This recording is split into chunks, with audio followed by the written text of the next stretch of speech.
àpapọ̀ àwọn ẹgbẹ́ òṣìṣẹ́ ọwọ́ tó wà nípìnlẹ̀ Plateau eléyìí tó jẹ́ ẹ̀ka aránṣọ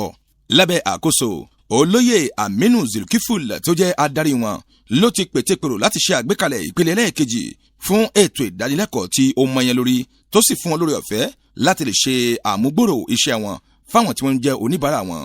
àwọn obìnrin tó wà lẹ́ka iṣẹ́ náà ló péjú pésẹ̀ sí gbọ̀ngàn ìpàdé ilé àwọn ọ̀dọ́ tó wà ní Carrefour Rouge ti ìlú Ìpòbẹ́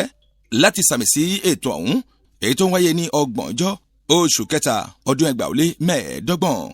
Honorable Kusanda Mukaram Ajibade tó gbà láti tẹ́wọ́ gba ètò náà tó sì jẹ́ bàbá ìsàlẹ̀ fún ètò yìí ló ti lórí ọ̀fẹ́ láti fi ìjókòó yẹ wọn sí níbi ètò náà tí ó wáyé. lásìkò tí wọ́n ń sọ̀rọ̀ olóyè Isiaku tí wọ́n jẹ́ délégàtẹ́ ti ìpínlẹ̀ Plateau àwọn náà pẹ̀lú ń kò ṣàì sọgbólóhùn ìdùnnú wọn lákòókò tí wọ́n rí i pé ọmọlẹ́gbìmọ̀ aṣòfin ọ̀hún ó wà ní ìkàlẹ̀. ẹni tó fúnyàn lẹ́jà ò fúnyàn ní nǹkan ẹni tó fúnyàn bí wọ́n ti máa ń lọ pa ẹja lódò òun ló fúnyàn ní nǹkan dán àwọn tí wọ́n sùté ní fún formation nǹkan dáadáa ni ló jẹ́ fún gbogbo yín pápátá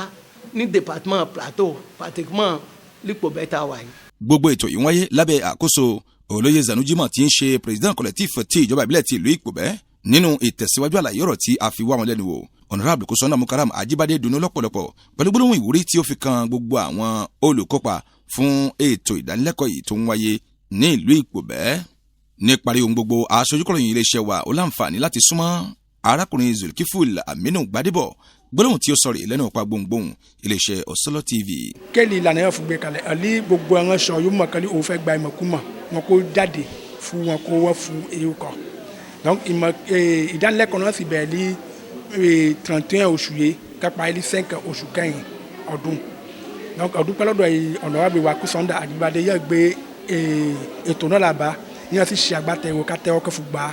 donc mo kí wọn púpọ̀ gan kwa kẹ́sì ń kí gbogbo participant wọn náà kátó ń sọ fún àwọn yòókù náà nípa yóò fẹ́ kọ́ yẹn kó ìwà fọlí wọn kó jáde wọn kó wá wọn kó àgbà ìdánilẹ́kọ̀ọ́ kó ìdánilẹ́kọ̀ọ́. Président collectif artisan ti ìlú Ìpòbẹ́ arákùnrin Zanujima àwọn náà pẹ̀lú kó ṣe ìdúgbòlóhùn tiwọn náà lákòókò ìgbà tí ètò ìṣíde ọ̀hún tó ń wáyé. lónìí kálukú yóò kú lẹ́nu iṣẹ́ náà gbọ́dọ̀ mọ̀ bí àgbọ́dọ̀ máa wá ìmọ̀ kún ìmọ̀ ni láti lè máa dá àwọn yẹn bẹ̀ wá léṣẹ́ wọn lóhùn ní gbogbo ìgbà. donc ìdíhun yóò fààyè àfọ̀ṣàgbékalẹ̀ ètò ìdánilẹ́kọ̀ọ́ yìí fún àwọn couturier ìwà wọn fún ọ̀rọ̀ yìí à ń gbéṣẹ́ kó lè bí lọ àjàṣẹ́kù tọnu kó lè dínkù lé ìlú Ìpòbẹ́. ǹjẹ́ bàbá ọjọ́ náà wá rọ gbogbo àwọn tí wọ́n jẹ́ olùkópa láti rí i pé wọ́n fojú sí iṣẹ́ ọ̀hún kó lè bá yọrí sí ohun ayọ̀ àti àlàáfíà pẹ̀lú ìdùnnú. kò sóni kó ìkọ́ṣẹ́ ná ilibi kò sì sóni kó ìdògá ná ilibi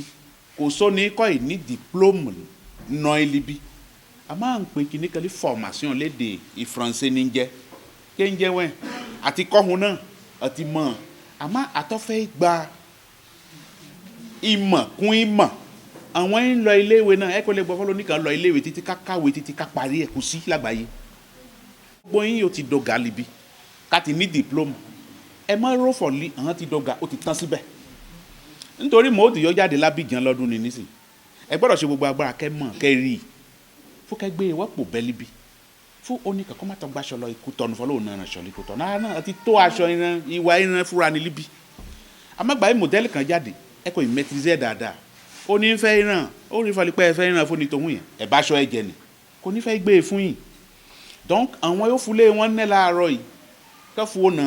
àtẹ̀lé wọn sílẹ̀ kẹ́ sì tọ́ fọmọ wọn sílé kẹ́ jókòó síbi ẹ kọ́gọ̀ páálí ẹ̀ ń fẹ́ gba ìmọ̀ kún ìmọ̀ ni. Kásùmù Ìṣọ̀lá ló ti ń jábọ̀ ròyìn fún iléeṣẹ́ Osolo TV